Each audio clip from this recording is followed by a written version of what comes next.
11th commerce first unit है भाई अपनी बिजनेस ट्रेड एंड कॉमर्स क्या होता है। ठीक है, business and introduction, business activities की क्लासिफिकेशन करेंगे, बिजनेस का रिस्क करेंगे। ओके, तो सबसे पहले है इसमें इंपॉर्टेंट कंसेप्ट करेंगे हम। सबसे पहले है human activity. Any activity that a human being performs to meet that his requirement is called human activity. Human activity किसको कहते हैं? कोई भी इंसान कोई काम करता है अपनी रिक्वायरमेंट को पूरा करने के लिए, उसको क्या बोलते हैं? Human activity. Human needs can be related to earning money. उनकी नीड क्या हो सकती है? या तो पैसा कमाना हो सकता है, एज वेल एज, और उनके साथ क्या हो सकता है? Getting mental satisfaction. जैसे हम योगा करते हैं, ठीक है, योगा करते हैं, उसके लिए पैसा कमाना हमारा मेन टास्क नहीं होता, हमारा मेन टास्क होता है गेटिंग मेंटल सेटिस्फैक्शन। या फिर हमारा कोई काम जैसे सेवा करना है, किसी की मदद करना है, तो किस लिए करते हैं? Mental satisfaction. वो कहलाएंगे हमारी human activities. On this very basis, इस आधार पर they can be divided into following two categories. Two categories में डिवाइड हो जाएंगी। फर्स्ट है economic activities and second one है non economic activities. Economic activities पढ़ेंगे सबसे पहले हम क्या होता है। Those activities whose objective is to earn money. जो भी ह्यूमन एक्टिविटी करे जिसका टारगेट या ऑब्जेक्टिव क्या हो? पैसा कमाना, तो उन एक्टिविटीज़ को बोलेंगे हम इकोनॉमिक एक्टिविटीज़। दे इंक्लूड, इसमें क्या क्या शामिल हो जाएगा? बाइंग या सेलिंग ऑफ गुड्स, या तो बाय कर रहे हो या आप सेल कर रहे हो। डूइंग लीगल प्रैक्टिस, जैसे वकील करते हैं, एडवोकेट्स बोलते हैं। या फिर वर्किंग इन सम फैक्ट्री, आप किसी फैक्ट्री में काम करते हो। यहाँ पर हमारा मेन ऑब्जेक्टिव क्या रहता है? To earn money. इसलिए इन एक्टिविटीज़ को क्या कहेंगे? Economic activities. इकोनॉमिक एक्टिविटीज़ को भी 3 भागों में बांटा गया है, बिजनेस, प्रोफेशन और एम्प्लॉयमेंट। अब देखो बिजनेस किसको कहते हैं? Business refers to that economic activity. Business उस इकोनॉमिक एक्टिविटी को कहेंगे which is conducted on regular basis. इनको भी हाईलाइट कर लेना, ठीक है। रेगुलर बेस पे आप कोई एक्टिविटी कर रहे हो जिसका मेन मोटिव क्या है? प्रॉफिट कमाना, ठीक है। आप कैसे कमाओगे? या तो आप प्रोडक्शन करोगे, या सेल परचेज करोगे, या फिर सर्विस दोगे, ठीक है। जैसे कोई कपड़े की दुकान है या फिर कोई ट्रांसपोर्ट कंपनी है, ठीक है। सेकंड है प्रोफेशन। प्रोफेशन में एक वर्ड इंपॉर्टेंट है भाई, स्पेशलाइज्ड नॉलेज, ठीक है। इनकी करेक्टरिस्टिक्स पढ़ेंगे तो और क्लियर हो जाएंगी। यहाँ पे बेसिक है। प्रोफेशन किसे कहते हैं? Profession refers to that economic activity. Profession वो इकोनॉमिक एक्टिविटी है which is conducted by a person, जो एक ऐसे इंसान के द्वारा की जाती है, हैविंग सम स्पेशल नॉलेज, जिसके पास स्पेशल नॉलेज होती है, ठीक है। बिजनेसमैन के पास क्या पता स्पेशल नॉलेज न हो, कोई भी बिजनेस कर सकता है, लेकिन प्रोफेशन वही कर सकता है जिसके पास क्या हो? स्पेशल नॉलेज हो या स्किल हो। And which is used impartially to serve the different section of society, और उसका वो यूज करता हो किस लिए? सोसाइटी की नीड को पूरा करने के लिए। दिस इंक्लूड, इसमें क्या क्या शामिल होती हैं? लीगल प्रैक्टिस, जैसे एडवोकेट हो गया, मेडिकल प्रैक्टिस जैसे हमारे डॉक्टर्स हो गए, उनके पास क्या होती है? स्पेशलाइज्ड नॉलेज होती है। और वो स्पेशलाइज्ड नॉलेज वो कहाँ से लेते हैं? किसी न किसी इंस्टीट्यूट से लेते हैं। थर्ड है employment. Employment is a kind of contract. Employment किसके अंतर्गत होता है? किसी न किसी कॉन्ट्रैक्ट के अंतर्गत होता है, अंडर विच, जिसमें वन वर्क्स फॉर अदर, एक काम करता है दूसरे के लिए, इन लियो ऑफ रेमुनरेशन, बदले में उसको क्या मिल जाता है? या तो सैलरी मिल जाती है या वेजेज मिल जाती है। फॉर एग्जाम्पल, जैसे वर्किंग इन फैक्ट्री, आप किसी फैक्ट्री में काम करते हो तो किसके अंडर में होता है? कॉन्ट्रैक्ट के अंडर में। या फिर आप गवर्नमेंट ऑफिस में काम करते हो, वो भी किसके अंडर में होता है? गवर्नमेंट कॉन्ट्रैक्ट के अंडर में। ओके, तो ये थी इकोनॉमिक एक्टिविटीज़। ये क्या थी अपनी? इकोनॉमिक एक्टिविटीज़, जिसमें 3 आती हैं, बिजनेस, प्रोफेशन और एम्प्लॉयमेंट। बिजनेस में एक वर्ड इंपॉर्टेंट है, स्पेशलाइज्ड नॉलेज या स्किल होगी तभी आप प्रोफेशन कहलाओगे, ठीक है। और बिजनेस में आप जो रेगुलर बेसिस पे एक्टिविटी करोगे जिसका मोटिव क्या होगा? प्रॉफिट कमाना, उसको क्या कहेंगे? बिजनेस। और एम्प्लॉयमेंट में क्या है? आप दूसरे के लिए काम करोगे और दूसरा आपको बदले में क्या देगा? रेमुनरेशन, या तो सैलरी देगा या वेजेस देगा। नॉन इकोनॉमिक एक्टिविटीज़ कौन सी होती हैं? नॉन इकोनॉमिक, इसका मतलब वो एक्टिविटी जिनका मेन मोटिव प्रॉफिट कमाना नहीं होता, ठीक है। Non economic activities are those activity which aim, जिनका उद्देश्य होता है नॉट अर्निंग मनी, पैसा कमाना नहीं होता, बट लेकिन आर अंडरटेकन, की जाती हैं with a view to gain mental satisfaction, ठीक है। जैसे आप कोई धर्म का प्रचार कर रहे हो, जैसे फॉर एग्जाम्पल प्रोपगेटिंग रिलीजन या डूइंग सोशल वर्क कर रहे हो, ठीक है। We shall study now all the economic activities in detail. अब हम इन एक्टिविटीज़ को डिटेल में पढ़ेंगे। सबसे पहली एक्टिविटी है अपनी बिजनेस की, ठीक है। बिजनेस की आपको डेफिनेशन करनी है, एक डेफिनेशन कर लेना। इनमें से जैसे ये है बिजनेस में भी डिफाइंड, बिजनेस को डिफाइन किया जा सकता है as human activity directed towards producing, या तो आप प्रोड्यूस कर रहे हो या एक्वायर कर रहे हो वेल्थ, ठीक है, यानी पैसा, थ्रो बाइंग, या तो बाई के द्वारा या सेल के द्वारा, ठीक है। या फिर इसमें टूल किट में पढ़ सकते हो बिजनेस का क्या मतलब होता है, it refers to that economic activity कौन सी है अभी करवाई थी, जिनका मेन मोटिव क्या रहता है, पैसा कमाना, विच इज कंडक्टेड, जो की जाती हैं ऑन रेगुलर बेसिस। अगर आप बिजनेस कर रहे हो इरेगुलर बेसिस तो आप बिजनेसमैन नहीं कहलाओगे। टू अर्न प्रॉफिट, उनका मेन मोटिव क्या है, प्रॉफिट कमाना, थ्रो द प्रोडक्शन, या तो प्रोडक्शन करके या फिर sale of goods and services. इसकी देखो भाई कैरेक्टरिस्टिक्स ऑफ बिजनेस देखो, सबसे पहले है एन इकोनॉमिक एक्टिविटी का क्या मतलब है, हमारा मेन मोटिव क्या रहेगा, टू अर्न प्रॉफिट, ठीक है, जैसे अर्निंग मनी हो गया।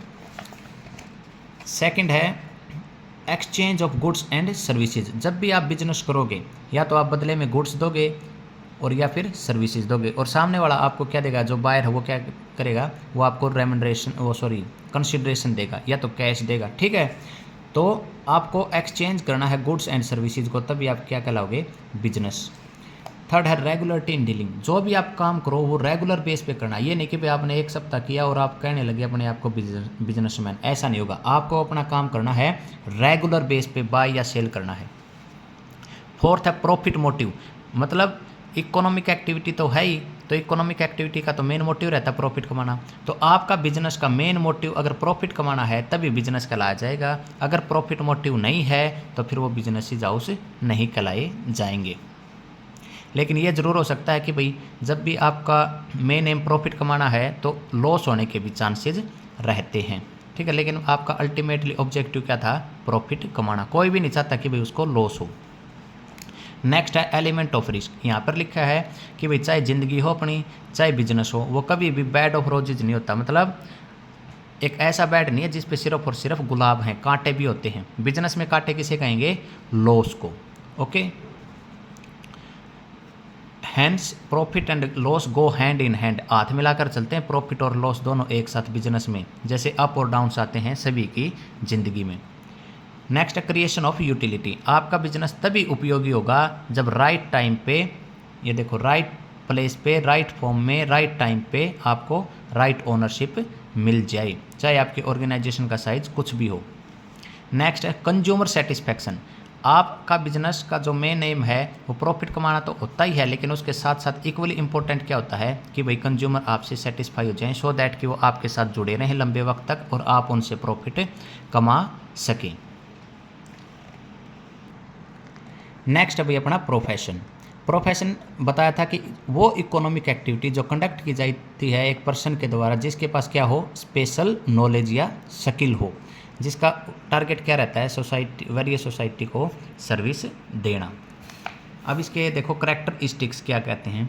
सबसे पहले है body of specialised knowledge and technique, जो भी पर्सन आपको प्रोफेशनल कहलाता है उसके पास स्पेशल नॉलेज होती है, स्पेशलाइज्ड नॉलेज या टेक्निकल स्किल होती है उसके पास, ठीक है। An ordinary man can't run a profession, एक साधारण जो व्यक्ति होता है जिसके पास स्पेशलाइज्ड नॉलेज नहीं होती वो प्रोफेशन नहीं चला सकता, बिजनेस चला सकता है, ठीक है।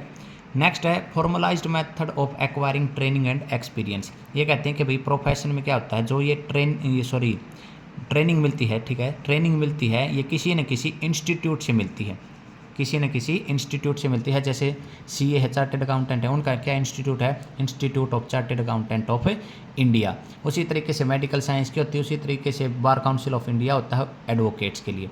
तो इंस्टीट्यूट से आपको क्या मिलेगी, ट्रेनिंग मिलेगी, लेकिन बिजनेसेस के लिए कोई ट्रेनिंग नहीं होती।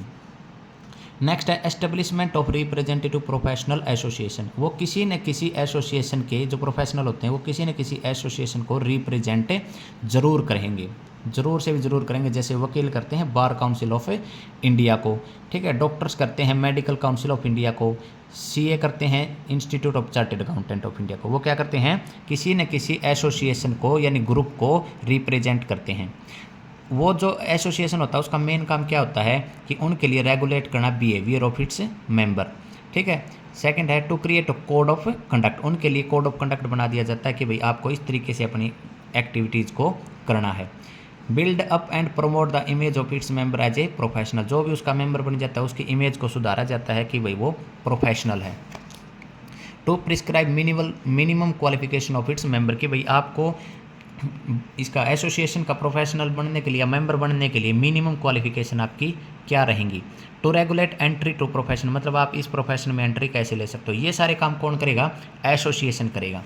ठीक है, जैसे यहाँ पे लिखा हुआ कि लॉयर्स के लिए है बार काउंसिल, डॉक्टर्स के लिए है मेडिकल काउंसिल ऑफ इंडिया, और सीए के लिए कौन है, institute of chartered accountant of India. इन सभी के पास क्या होती है, कोई ना कोई स्पेशलाइज्ड नॉलेज होती है। मैं बार बार फोकस कर रहा हूँ, प्रोफेशन में ज़रूरी है, ये वर्ड नहीं लिखा तो 1 नंबर नहीं आएगा आपका, आधा नंबर भी नहीं आएगा, स्पेशलाइज्ड नॉलेज एंड स्किल होनी चाहिए। नेक्स्ट है code of conduct. Code of conduct क्या होते हैं, रूल्स होते हैं। मेंबर्स ऑफ ए प्रोफेशन, किसी भी प्रोफेशन की कोई भी मेंबर हो, आर बाउंड, बाउंड का मतलब होता है बाधित होना, मतलब उनको वो रूल अपनाने ही अपनाने हैं। To follow a code of conduct, the code of conduct includes rule. Code of conduct में क्या होते हैं, रूल्स होते हैं कनेक्टेड विद द प्रोफेशन, जो प्रोफेशन के साथ कनेक्ट होते हैं। ठीक है, these rule highlight the value of honesty, ईमानदारी की वैल्यू बताएंगे, इंटीग्रिटी की वैल्यू बताएंगे, मोरलिटी मतलब नैतिकता की वैल्यू बताते हैं। The code of conduct with respect to profession like law, medical, chartered accountant have already been prescribed, वो पहले ही कोड ऑफ कंडक्ट उनके लिए बना रखे हैं। क्यों, क्योंकि उनके पास एसोसिएशन है। नेक्स्ट है priority of service over economic consideration. Profession में एक चीज़ का हमेशा ध्यान रखना कि भाई जो भी वो काम करते हैं, जो भी वो सर्विस देते हैं, उन्हीं को प्रायोरिटी देनी है, प्रॉफिट को नहीं देनी। Like all other business activities, लेकिन बिजनेसेस वाले क्या करते हैं, वो देते हैं सिर्फ और सिर्फ प्रॉफिट को महत्व। ठीक है, adopting a profession is also a means of earning money, ये तो मानते हैं कि भाई प्रोफेशन का भी मेन एम प्रॉफिट कमाना है, लेकिन किसके बेस पे मिलता है, स्पेशलाइज्ड नॉलेज के बेस पे। और one get some proper remuneration, और उनको बदले में क्या मिल जाता है, रेमुनरेशन भी मिल जाता है अच्छा खासा। ठीक है, जैसे डॉक्टर है वो फॉलो करता है प्रोफेशन को फॉर हिज लिविंग, जिंदा रहने के लिए, लेकिन social service happens to his chief objective, जो उसका मेन ऑब्जेक्टिव है वो प्रॉफिट कमाना नहीं बल्कि सेवा करना होना चाहिए, ये होता है प्रोफेशन। नेक्स्ट है भाई एम्प्लॉयमेंट। एम्प्लॉयमेंट क्या होता है, जैसे बताया था कि भाई आपको एक कॉन्ट्रैक्ट के अंडर में काम करना है, खुद के लिए काम नहीं करना, किसके लिए काम करना है, दूसरे के लिए काम करना है। इसकी करैक्टरिस्टिक्स देखो भाई, सबसे पहले है सर्विस टू अदर्स। ठीक है, the first important feature of employment क्या है, is the service of others, दूसरों के लिए आपको काम करना है, खुद के लिए नहीं करना। अगर खुद के लिए काम करना तो बिजनेस करो या प्रोफेशन करो। सेकंड क्या है, पर्सनल सर्विस, ये नहीं कि भाई आप एम्प्लॉय हो किसी ऑर्गेनाइजेशन के और आपकी जगह कोई और सर्विस दे दे या और कोई काम करे, नहीं, काम भी आपको ही करना पड़ेगा। थर्ड है एग्रीमेंट, जो भी आपकी एम्प्लॉयमेंट होती है वो किसी न किसी स्पेशल कॉन्ट्रैक्ट के अंतर्गत होती है। नेक्स्ट है सर्वेंट, आप क्या होते हो, नौकर होते हो। ठीक है, क्यों, क्योंकि आपको काम करना पड़ता है अपने मास्टर के अनुसार, जो भी आपका मास्टर बोलेगा वही आपको काम करना है। नेक्स्ट है no need of capital, capital की नीड होती है प्रोफेशन में और बिजनेस में, एम्प्लॉयमेंट में कोई कैपिटल की नीड नहीं होती। कैपिटल की नीड नहीं होती तो कोई रिस्क भी नहीं होता, क्यों, क्योंकि आप एम्प्लॉय हो, मालिक नहीं हो। और nature of employer, nature of employer कुछ भी हो सकता है, आप गवर्नमेंट के भी एम्प्लॉय हो सकते हो, ठीक है, और प्राइवेट के भी हो सकते हो। ये वही एक कंपैरिजन है बिजनेस में, प्रोफेशन में, एम्प्लॉयमेंट में, सारी वही बातें हैं जो हमने कर ली हैं इन तीनों में। तो ये था आज के लिए अपना टॉपिक, ह्यूमन एक्टिविटीज़ कौन सी होती हैं, बिजनेस, प्रोफेशन और एम्प्लॉयमेंट, इनकी करैक्टरिस्टिक्स और इनका डिफरेंस आपको याद कर लेना। फिर मिलेंगे नेक्स्ट क्लास में, उसमें करवा देंगे हम ऑब्जेक्टिव ऑफ बिजनेसेस और क्लासिफिकेशन ऑफ बिजनेस एक्टिविटीज़। ठीक है, thank you so much, Radhe Radhe. Like और सब्सक्राइब और शेयर ज़रूर कर दीजिए वीडियो को, थैंक यू।